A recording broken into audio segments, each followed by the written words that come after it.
Hello everyone, welcome back to the channel. I'm back here at Ciocca Ford in Lawrenceville, New Jersey. Take a look at this brand new 2023 Ford Explorer XLT 4x4 in star white metallic tri-coat. We've seen so far this year the Timberline trim, the ST line trim, and the ST. Now we're going to take a look at the most popular trim in terms of sales.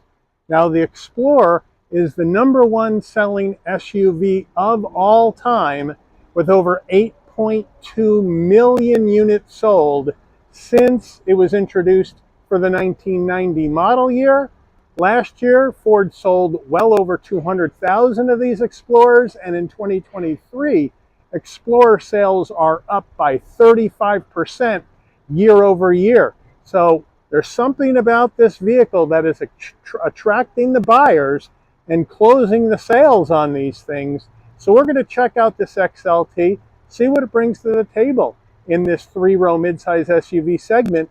So let's dig in. All right, the front end of this Explorer, and excuse me for being jammed all the way in the back corner of this dealership, but there are new Ford cars everywhere, and this is the only spot I could find to get out of everybody's way. But on the front end of this Explorer, you have that star white metallic tri-coat paint looking good. The Explorer in black across the hood of the vehicle, that Ford blue oval right in the middle. The grille, we have this gloss black grille here, but then we also have some charcoal accents in here, which makes it look really good, and it kind of pops really nicely in the sun. Lighting, we have LED headlights, LED daytime running lamps, LED turn signals, LED fog lamps. We have flat black on the bottom with some smoked chrome down here. Now this is plastic, but that finish makes it look really, really cool. So let me know what you think about this XLT's front end. Wheel and tire setup on this Explorer XLT. We have a 20-inch gunmetal gray wheel. Fairly plain, but I like the fact that it's not a black wheel. The Ford badge on the center cap, standard brake and rotor package. These 20-inch wheels are wrapped in Michelin Primacy Tour all-season tires, 255 on the width, the 55 series sidewall 20s, all 4 corners, 4-wheel drive. Full side profile on the Explorer XLT. The star white metallic tri-coat's a great looking paint. I don't know if it shows on the camera, but it has a really deep pearlescent color to it, or hue to it. Really gives it some depth, which I like. I love the Explorer, the new Explorer lines going through the door handles and into the tailgate, as well as the one on the bottom of the door. Really gives it a good aggressive look. And then we have the flat black around the wheel wells and along the bottom of the door to protect the paint from any rocks or anything like that you might incur if you take this thing off-road. But overall, I think it's a really nice looking Explorer, and there's no chrome around the windows, which I think is another nice look to it, considering we have that white playing off against the black. Let me know what you guys think. As we come in closer, again, as I mentioned, we have the flat black around the wheel wells here. We are gloss black on the side view mirror. We are color matched on the front and the rear door handle. Fuel filler caps on the left side of the vehicle. We do have a roof spoiler coming off the top. We have a color matched roof with shark fin antenna, flat black on the roof rails, and we have that large twin panel moonroof. All right, the rear end of the Explorer, you have that roof spoiler coming off the top. The wind wiper is on the bottom of the glass. The Ford badge in the middle. You have the Explorer name underneath that. Again, that star white metallic all over the back of the car. XLT on the left of the tailgate, 4-wheel drive on the right. LED tail lights. However, we have standard bulbs for turn signals, and then down below, we do have a functional dual exhaust in this Explorer XLT. So why not take a listen and see what it sounds like?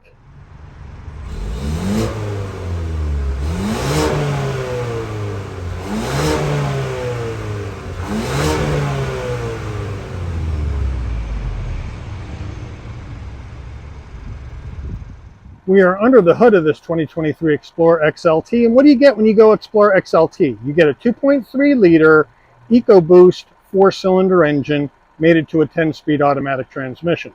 300 horsepower, 310 pound-feet of torque, The Explorer XLT can tow up to 5,300 pounds.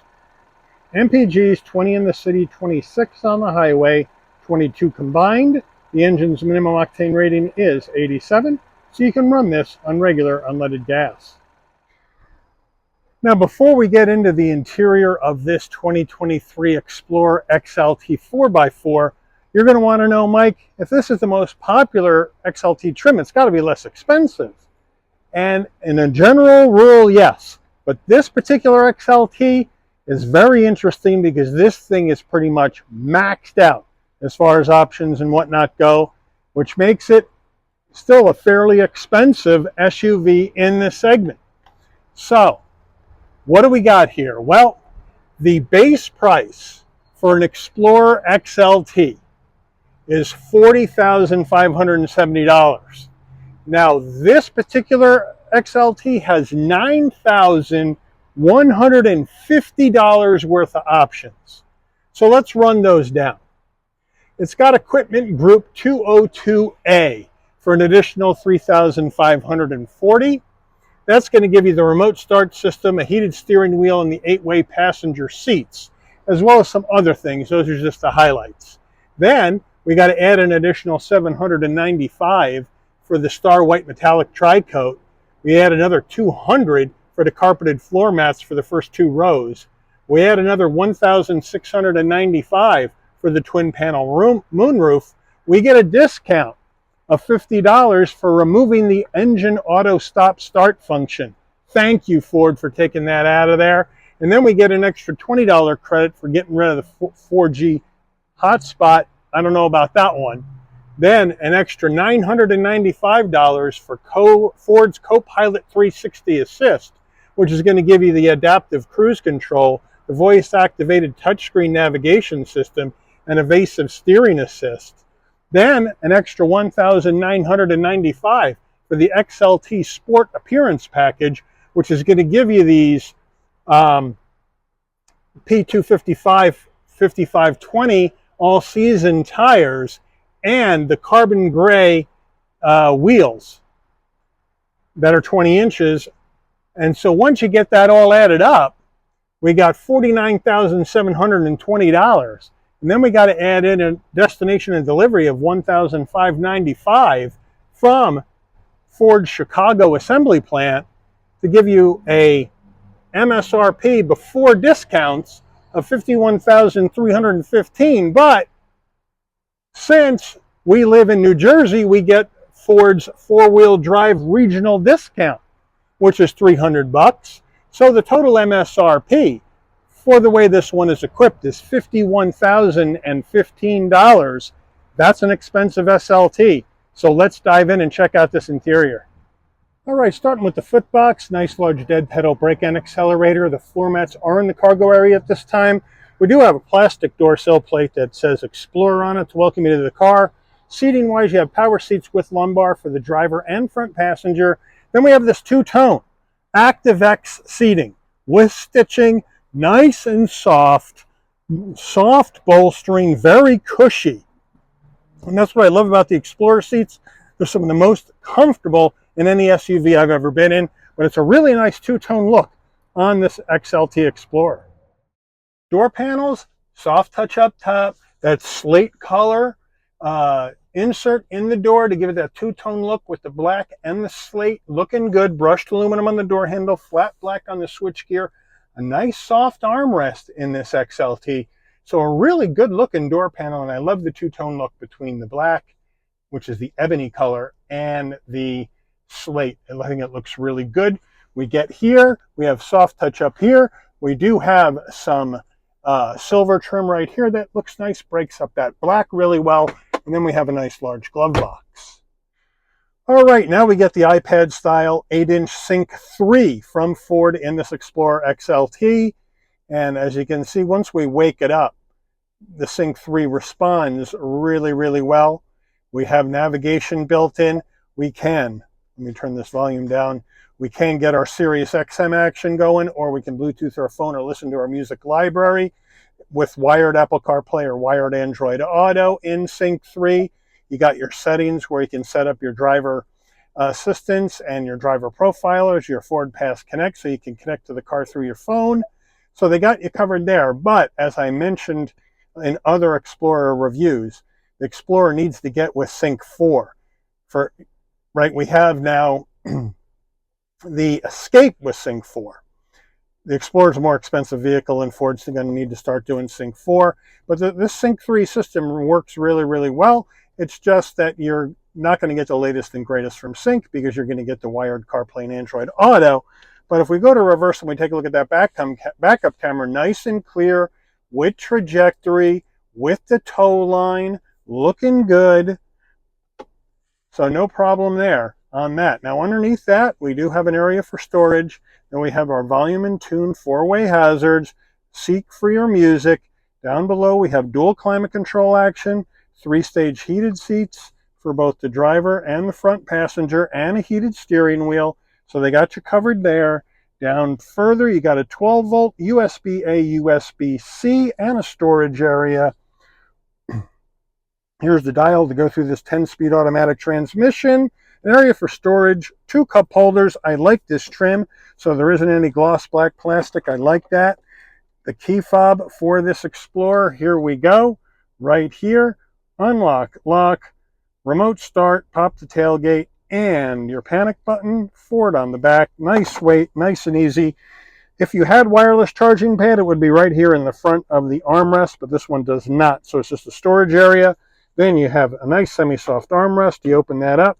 You got a removable tray, and then you have more storage with a 12-volt and felt lining.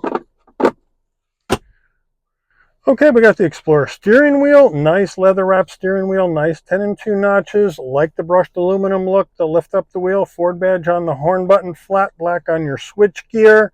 On the left, you have your adaptive cruise control, and then controls for your volume on your media, and then you have on the right side you have your voice commands and telephone, and then you have your controls for the digital portion of your dash. As we move on closer, the left stalk is basically your bright lights and directionals, and on the right you got your 2 windshield wipers front and back. Down here on the left side you can pop the tailgate, you can adjust your headlights and your fog lamps, brighten and dim the dash. We have a manual tilting and telescoping steering wheel. And then when we get to the center, we have a nice analog-digital combo, right? We have analog gauges for your speedometer, tachometer. And then we have our digital gauges for your fuel level and coolant temperature. And then we have that display in the center. Drive mode action, right now we're in sport. But if we keep going, that way we can go to tow haul. And then we got to come back the other way on the dial, as the dial doesn't go completely around, and I would like to see it go completely around. So we start at tow haul, then we hit sport, then we hit eco, then we hit normal, then we go to slippery, and then we go to trail, and then we go to deep snow and sand. So those are the drive modes in this Explorer. And it looks just fine. And I like the way everything changes when you go through it. You can then also go through different information that's on the middle of the screen, however you would like to see it. So it is a nice, easy one to use, and I like how it's set up. Overhead console, we have an area for your sunglasses right there. And now, if you want the dome lighting to come on and off, when you open and close the door, you don't have to do anything and your LED lighting comes on. And when you close the door, the LED lighting goes off. So you have to make sure this button right here is in the off position. And now we have our twin panel moonroof. So we can open up the shade. And it operates just like any of the other Ford's twin panels we've seen. 1 click halfway back, a 2nd click all the way back. And then your other switch is your roof switch. 1 click and back it goes, and your wind buffeter comes up. And then 1 click back to close. And then click that shade, 1 click, and here she comes. Stops halfway, and a 2nd click moves it all the way back closed. And it moves fairly well for a big SUV's roof. Sun visor with vanity and lighting. Does it slide? Yes, it does, to block out the side sun. Mid-row action in this XLT. I have the seat set for my driving position. We'll step on in, nice and easy to get in. Plenty of headroom, 5'11", plenty of knee space and shoulder width room. The nice ActiveX material all the way down, seat pocket behind the driver and the front passenger. In the back here, we do have heat and air, and we have 2 USB-Cs and a 12-volt, so they got you covered there. And if you push this in, or grab it, I should say, and yank it out, what a pain in the neck. There we go. You got 2 cup holders in the back as well. So they got you covered there for connectivity, air, and cup holders. Back door panels, same as the front, same nice use of materials, same nice use of design. There's your front door panel. Here's the back door panel, looking good. Captain's chairs, same nice ActiveX material with that insert. And look at how thick these armrests are. Perfect for your arm. Not a ratcheting one either, which I like. So really nice captain's chairs here in the mid row, and a really comfortable place to be here in the back of this Explorer. And I do have heat and air vents, just so you know, up in the ceiling. And we got lighting as well back here for your mid-row passengers. So they got you covered for just about everything in the back of this Explorer XLT. All right, now we go into the back row, or the third row in this Explorer. And to get back there, captain's chair mid-row, here's your button. Pull it forward, and it slides up. Now, we don't have a lot of room, and this is where the Explorer falls down a bit when it comes to the competition. As we climb on into this third row area, it's not a big area to climb into. And now, here's our third row. Woo! Now, as you can see, my knees are way up. The seat is way down in the bowels of the third row. There is not a lot of room for an adult's leg room. And if I scooch over behind this captain's chair that isn't down, you can see my knees are right up against it at 5'11", even though I can fit back here. It's not exactly the best. Now, we do have heat and air vents for the third row passengers and some lighting, so that's a nice touch. The seats have that nice same ActiveX material with the two-tone design, but these headrests are like 2x4s in the back. And we don't have any connectivity back here at all. We have an area for storage and a cup holder, but there's no connectivity in the back of the Explorer. And that's something that Ford, on either side, and that's something that Ford's going to need to have to figure out going forward, because they're getting outpaced by the competition when it comes to the third row. Cargo area time in this Explorer XLT. You can pop the tailgate from your key fob or from the dash, or you can come to the back, and right underneath where this little triangular arrow is right there, there's a button. You push that. Nice electric assist on the way up in this XLT. Nice electric assist on the way down. And we do have plenty of room for storage in the back, and we have a 2-level floor. So here's the floor in its lowest settings if you have taller items, or if you want to level it off, you just pull this up, rest it up there, and now you have a level area. Just put stuff in and out, and you have these nice cubbies on either side, which is nice. We got some lighting in the back, and we got power, so they got you covered there. But here in the XLT, you do not have the power fold third row option. You can get that as an option in higher level trims like the Timberline or the ST or the ST line. I'm not sure if it's available in the Explorer XLT trim or not. Usually it comes with the twin panel roof. That's usually the deal. You get the twin panel roof and the power fold third row and power fold side mirrors. And this only has the twin panel moonroof, so my guess is it's not available in XLT. Now, to get the third row down, it's still pretty easy without the power fold. You pull, this headrest falls down, and the spring loaded, it just falls straight down. And now you got plenty of room for those larger items here in this Explorer. Now, to get the mid-row down, unfortunately, you can't do it from the back, and that's something else Ford's going to have to figure out. Come down, and you have to let them down yourself on either side door. Now, some of the competition has this, namely Kia and Hyundai, where you can drop the mid-row from the tailgate area, and I think Ford's going to have to figure that one out, like for next model year for 2024. But once you get everything down, you get a ton of room here in the back of this Explorer XLT. Let me know how you're going to roll. You're going to roll with the third row up. Do you need that for seating? Or are you going to roll with the third row down and get extra cargo space? Let me know what you think about that in the comments. All right, we have a very hazy day due to the Canadian smoke bomb that got dropped on us. But we do have some sun coming through. I'm going to try to see if I can get you this action here on this Explorer's window sticker. Let you see everything that's in here as best I can. I'm not sure if this is coming through or not because I can't see a darn thing on the screen of my phone right now.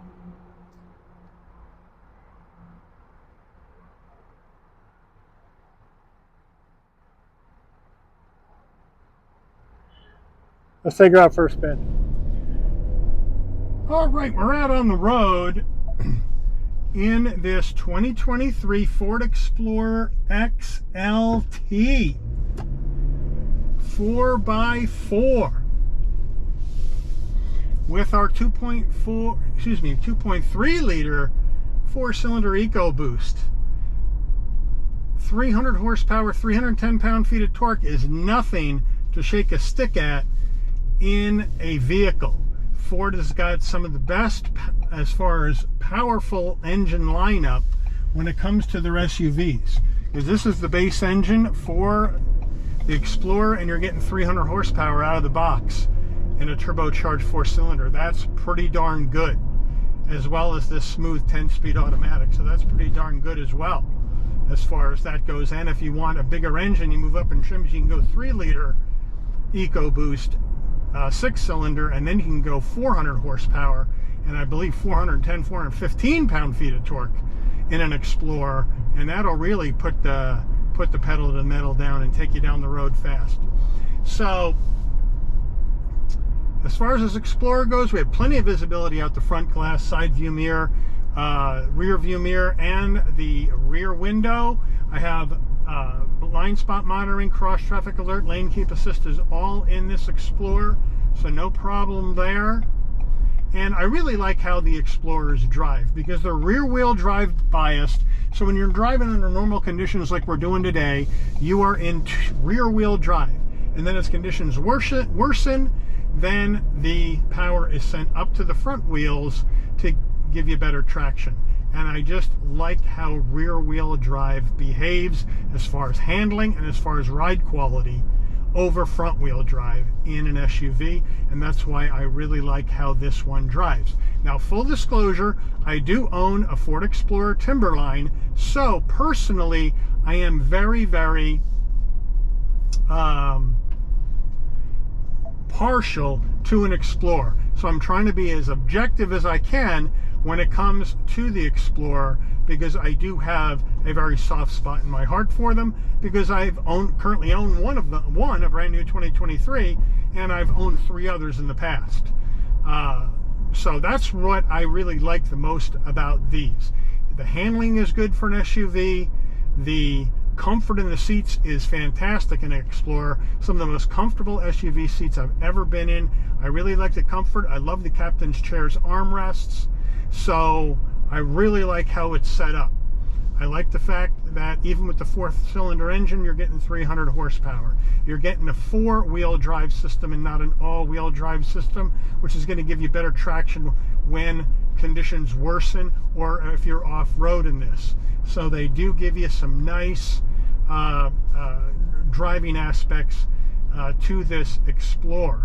Now, where is the Explorer lacking? Well, we'll go over that as soon as we do a quick 0 to 60 in a brake test here in 3, 2, 1.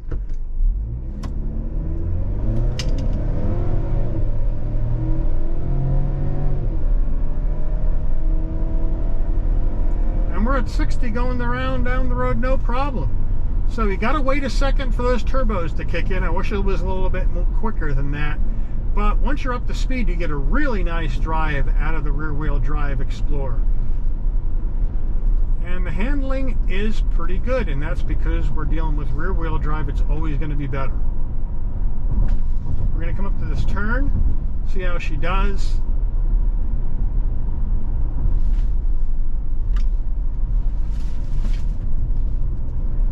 And we're going to get some wallowing in the turns, but that's to be expected. So, emergency brake test in 3, 2, 1.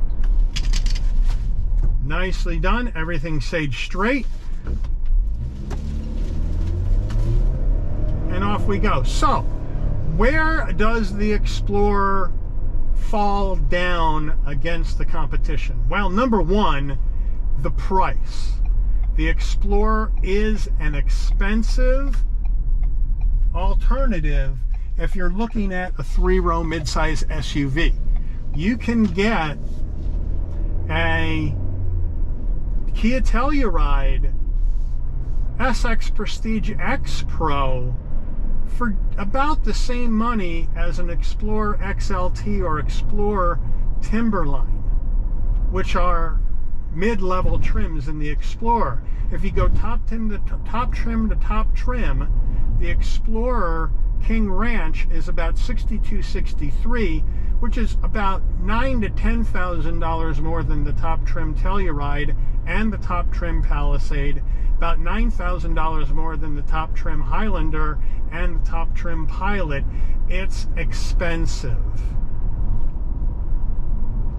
right? But that doesn't seem to be hurting sales in any way, because in 2022, if my memory serves me right, you're looking at close to 207,000 Explorers being sold in the United States. Highlander was #1 in that in the sales race for 2022 in this class, with just under, I believe, 218. I'd have to double check my figures, but Explorer wasn't that far behind considering how much more expensive it is. And this year Explorer sales are up 35%. Now, why is that? My guess is Ford's probably got some pretty darn good incentives on the Explorer regarding financing, regarding cash money off is my guess, in order to boost up sales numbers.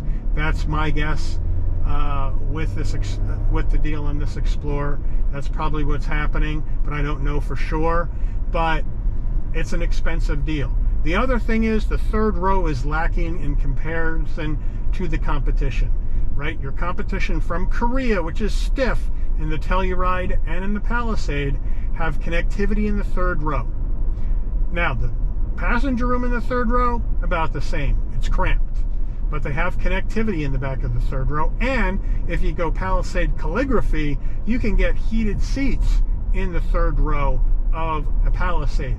So the competition is stiff, and Ford's a little bit behind on that, and they're also behind in getting the mid-row seats down from the tailgate area. Again, competition is doing that, especially the Koreans. Telluride and Palisade all bring those seats in the mid-row down from the tailgate area. So Ford's got to fix those things, and Ford also has to go Sync 4 instead of Sync 3 in the Explorer, and I think that will get them right in the ball game against their stiff Korean and Japanese competition in this class. But it's still selling very well. And why is it selling very well? Well, the reason why I bought one over the competition: drive quality and comfort.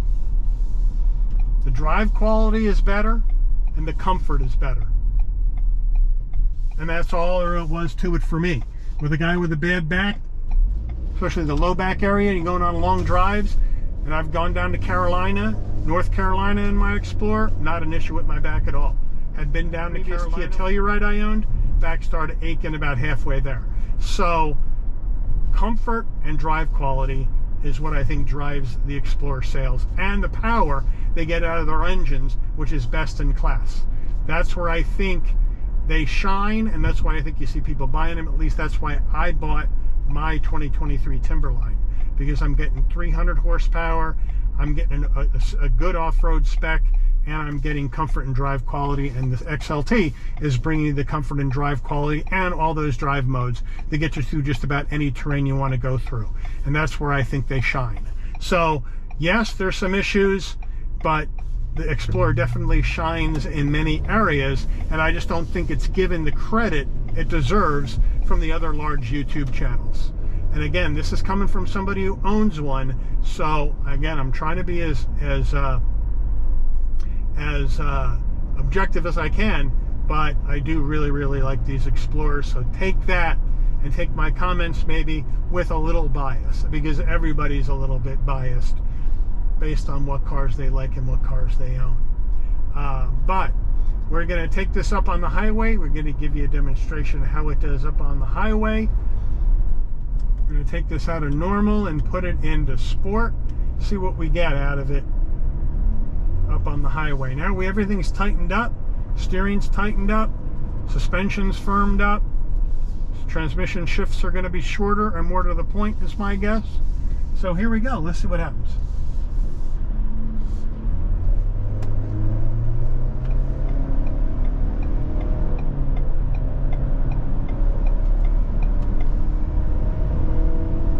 And we're right up to speed, no problem.